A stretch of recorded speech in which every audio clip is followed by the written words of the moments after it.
Alrighty, welcome to my presentation on South Africa, history, globalization, and trade. My name is Laura Kalija. I'm a student here at the Grand Canyon University, and my current course is titled Global Business. It's been great so far. We're 2 weeks in, but I'm looking forward to the rest of it. So I hope you enjoy my presentation. So just a quick little introduction to South Africa. It is geographically positioned at the southernmost tip of the African continent, making it a key player in the both African and global geopolitics. It has a rich cultural diversity and a complex history, from its easily indigenous cultures to the colonial period, which as deeply influenced as its the colonial period. It has deeply influenced its social and political landscapes. Initially, the Dutch East India Trading Company, they established a colony at the Cape of Good Hope in 1652. Again, deep history, creating a stopover for shapes on trade routes to Asia. Over time, the British did take control of the region, leading to the spread of British laws, systems of governance, and an influx of settlers, which changed the dynamics of South Africa forever. Get my mouth working. So based on the colonization of South Africa, it's initially was with the Dutch and then later the British. They colonialized in South Africa primarily for its strategic location on trade routes and its rich natural resources. The colonialization meant the exploitation of both land and the local people, with the introduction of European governance systems that disregarded indigenous rights and cultures. The British imposed strict control over the resources, especially after the discovery of gold and diamonds, leading to economic growth for the colonizers. I can't with this word, but significant inequality for the native population. I will get it towards the end of this. One of the most enduring impacts of colonization was the system of apartheid, implemented by the National Party after 1948, which created rigid racial segregation that lasted up until the early 1990s. Very long time. Read a lot about that. A lot of things I didn't know before this. So globalization's impact on South Africa's development. South Africa's global integration began in earnest after the end of apartheid in 1991, which led to a more democratic political environment. Economically, globalization has brought an influx of foreign investment, particularly in mining, manufacturing, and the service sector. However, the benefits have been unevenly distributed, with a significant gap between the rich and the poor. Now, politically, South Africa transitioned from an isolated apartheid state to an open democratic society, joining the international organizations such as the United Nations and the World Trade Organization, also known as the WTO. Culturally, while South Africa has embraced global trades, there is a strong effort to maintain and celebrates its African heritage, with diverse ethnic groups, languages, and traditional playing central role in the country's identity. Now, the pros and cons of globalization. This is a continuous back and forth for many different regions and locations. So some of the pros: globalization has brought South Africa significant economic benefits, including increased trade, better access to technology, and foreign direct investments. It has helped modernize industries, particularly in sectors such as telecommunications and automobile manufacturing. However, the challenge of globalization cannot be ignored.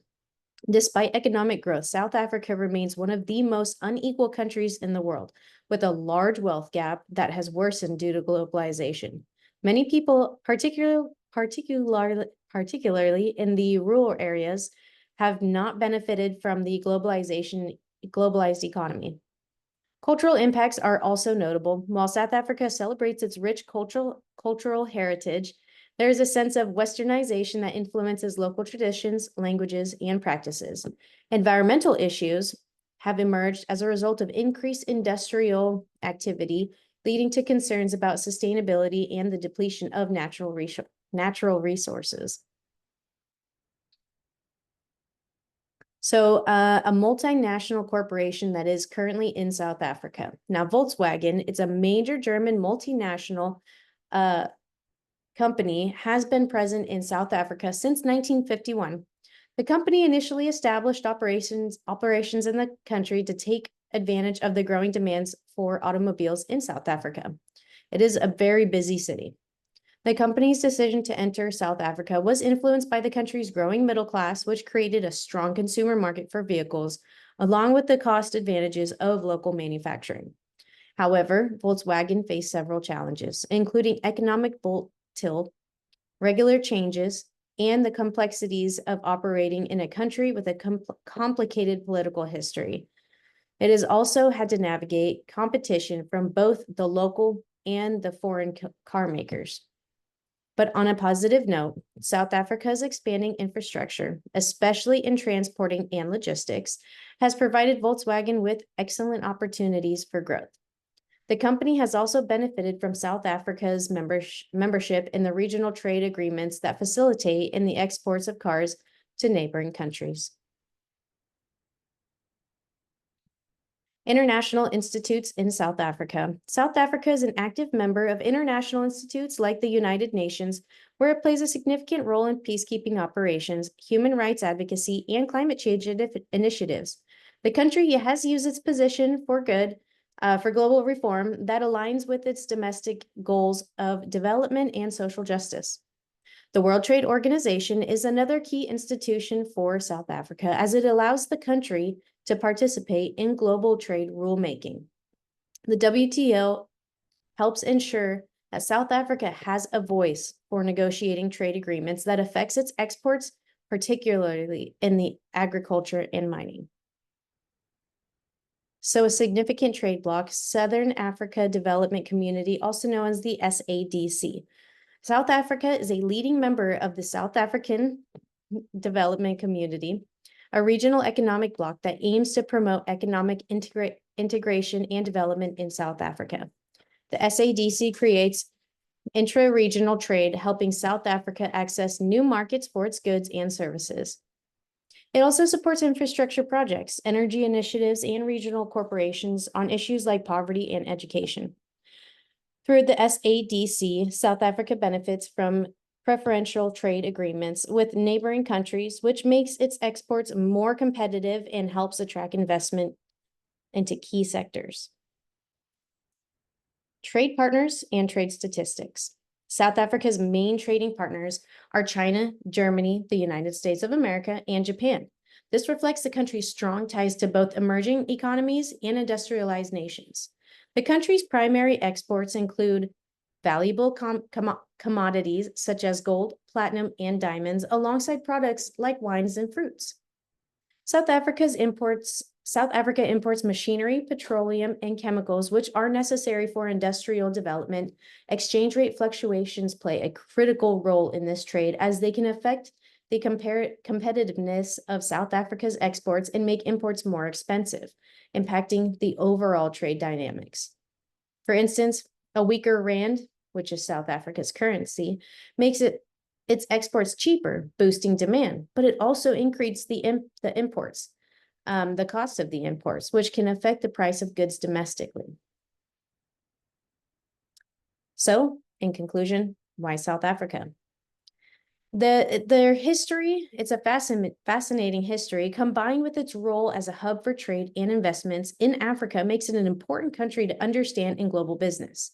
South Africa's transformation from a colonialized nation to a democratic society has shaped its development in profound ways, offering lessons in resilience and adaptation in the face of global change. As the economic powerhouse of South Africa, Southern Africa continues to influence both the African continent and the global markets, particularly in mining and agriculture and manufacturing. The country's story is one of overcoming adversity and embracing new opportunities, making it an important country to watch as it continues to navigate the complexities of globalization. And to end with a fun fact, the Witwatersrand in South Africa has produced a significant portion of the entire world's gold, and the mining industry remains crucial to its economy. here are some of the locations of the references I used during my research for this. Thank you.